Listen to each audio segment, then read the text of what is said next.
So I have a question for you. Have you ever thought about Pinterest for your business? Hey guys, welcome back to the Market Vibe. Michael here. I want to talk to you guys about Pinterest. Now, Pinterest isn't really a social media platform that a lot of people think about for their business, but we started using it about 3 months ago and we were able to go from 0 to 1 million impressions in less than 2 months. And so obviously that raised a lot of questions from people we know. How did we do it? How were we able to grow so fast? How did that translate into income for our business? And so I wanted to create this 5-part series just to teach people really how to use Pinterest, because I think not a lot of people think about using it for their business, and so not a lot of people really know how to utilize it and use it to get the full effectiveness for their business. And so I really want to take the time in this 5-part series to really break it down from beginning to end and really show you how we did it. So the very first thing obviously is you're going to sign up, but as you get to the end, it's going to ask you for your interests. And I want you to really stop and think about this. Now, most people choose their personal interests, so things like food and hobbies, pets, things like that. But really, if you're using this for your business, you want to choose things that have to do with your business. Now, here's the reason why. Pinterest wants you to not only create your own content, but they also want you to use other people's content on your profile to add an extra layer or element to be able to help teach people further. And so how much easier is it for you if you curate that from the beginning to just go down your home feed and be able to just click really quickly, add those to your profile, as opposed to if you don't do that and it's all personal stuff on your home feed and then you have to go search through Pinterest. That can take a really long time as someone who accidentally did that.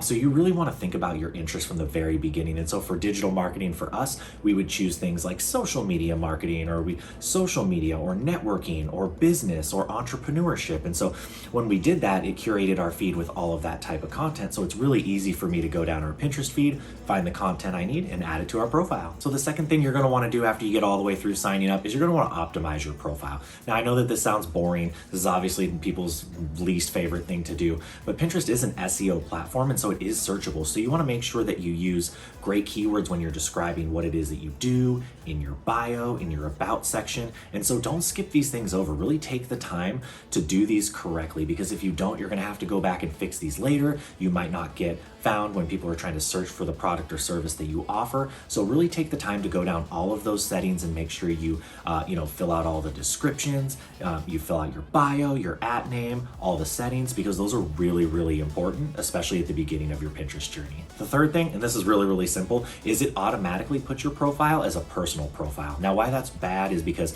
you want analytics for your business. You want to be able to see what content's resonating with people, how much am I growing, how much is this translating into leads in business. And so you want to go in your settings, and you should have probably already done this if you did the last step, but in case you missed it, you want to transfer over from a personal to a business profile. It's completely free, but what it does is it gives you access to those analytics that you desperately need for your business. So the fourth thing is more of just a tip from me personally as you're starting Pinterest, is I think a lot of people get bogged down by making the content, creating the graphics, writing the descriptions, creating all the backlinks, doing all this work to create the quote unquote regular content of Pinterest. But I would honestly, if you're just starting, focus on idea pins. It's really, really easy to do. You only have to write a title, and that's honestly the best way to grow. If you have short form video from Instagram or from TikTok or any other platform, you can repurpose that to Pinterest. Honestly, that's probably where 90% of our views come from, is our idea pins alone. And this last one is just more of a tip. If you're looking to grow on Pinterest and you're very, very serious about it like we were,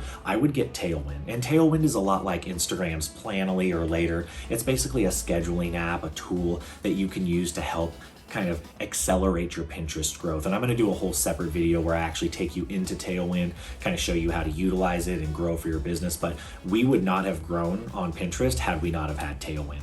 I can honestly say it is one of the best scheduling and app tools I've ever seen across any social media platform. It is a little on the pricier side. The option that we have is $50 a month. I know there are some cheaper options, but you'll get to see in, I believe, video 3 of this 5-part series, just why Tailwind is so powerful for your Pinterest. So thank you guys so much for joining me on this first video of the 5-part series. I just wanted to go over some basic things today, get the foundation set for you. As we get into the later videos, we'll get into how to optimize your Pinterest, what Tailwind looks like, and we'll show you exactly how we were able to go from 0 to 1 million. But until next time, see you guys later.